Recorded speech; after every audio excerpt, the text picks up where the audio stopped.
we get to all of that, we are going to start right here in studio with Tyler. We're talking about something called B12, and I am really excited that you brought this in to talk about, Tyler, because I've been reading more and more about it and how it can dramatically make us feel better if we're deficient. That's true. It's one of those underrated vitamins. I think it's going to join the status of vitamin D at some point. Right. We've known about it. We've known about it.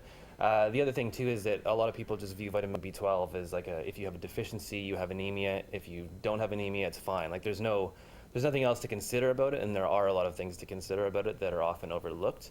One of the big things we find in our clinic that I was mentioning to you is that with vitamin B12, if you get your blood levels back, there's a number, it depends on the lab, but usually over 200 picograms per milliliter, you're fine. So you'll get your blood work back and it's normal, it's no big deal.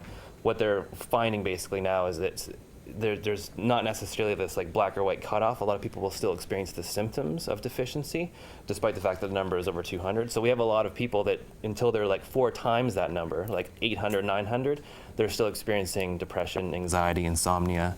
There's even things like mania that can be an issue. Wow. Cognitive disorders where people like feel like they're fuzzy and they can't focus properly. Yeah, that's what I was going to ask you. Like, what are sort of the signs potentially that you are B12 deficient? Yeah. You've covered them off there, and I know a lot of people do experience that. And before you go to get the hard, heavy-duty drugs, you can try something like B12 because it doesn't hurt you if you do take it and you're not deficient in it. That's right, and so it's kind of one of those interesting scenarios where a lot of people, they're told that they're normal, and they still suffer from those symptoms. So instead of addressing the B12 deficiency because it's kind of been checked off as fine, it's okay, yeah. Then they start either using prescription or even sometimes natural alternatives, right? They may go for something natural for depression, like St. John's wort, or something natural for anxiety, when really the cause is still present as a B12 deficiency, right? Now, are there some foods that we can take to increase our B12? Yes. So the thing with B12 is I find it quite interesting. I'll probably try to go off top. Well, I'll try to stay on topic, so I won't go even to anywhere where I'm thinking right now.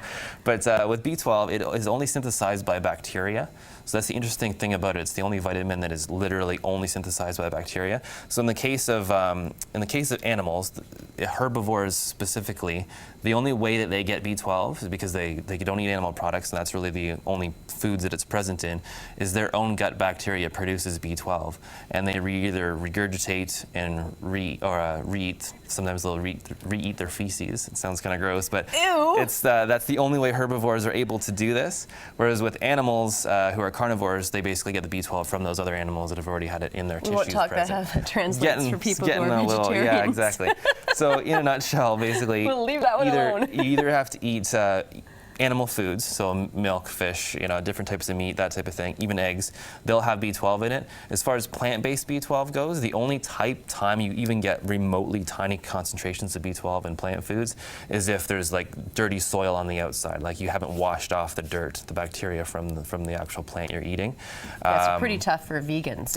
It's very difficult. The only saving grace basically is, well, there's supplements, but also the food supply has been fortified. So if you look at like a lot of common beverages, like I brought some rice milk in today, but even like soy milks, almond milks, they're often fortified, so companies will actually add in B12 where there would not normally be present. Same thing with certain cereal products and bread products, they'll often fortify them with B12 to help augment the supply. All right, you can get it in like liver and mussels and pork. Yeah, so kind of in a hierarchy. Yogurt. Yeah, exactly, in a hierarchy. So when it comes to dairy products, they do have B12, they're kind of at the low end. Then you have your beef and pork, which tend to be sort of middle. Fish are even higher. I didn't have any fish today, but fish are even higher. That's good to know. Then you've got your mussels, oysters, which are quite high actually, and then sort of the master of them all is liver. And it doesn't have to be beef, it could be lamb, could be duck, and kidneys, which I also didn't bring in. Yeah, it's not something that is greatly appealing to people, but some people love it, and good, good if you do, because it is an amazing way to now see that you can get your B12. And it is incredibly nutrient dense. Like if somebody had anemia and they were totally averse to supplements or any sort of pill treatment, liver is chock full of iron, absorbable B12.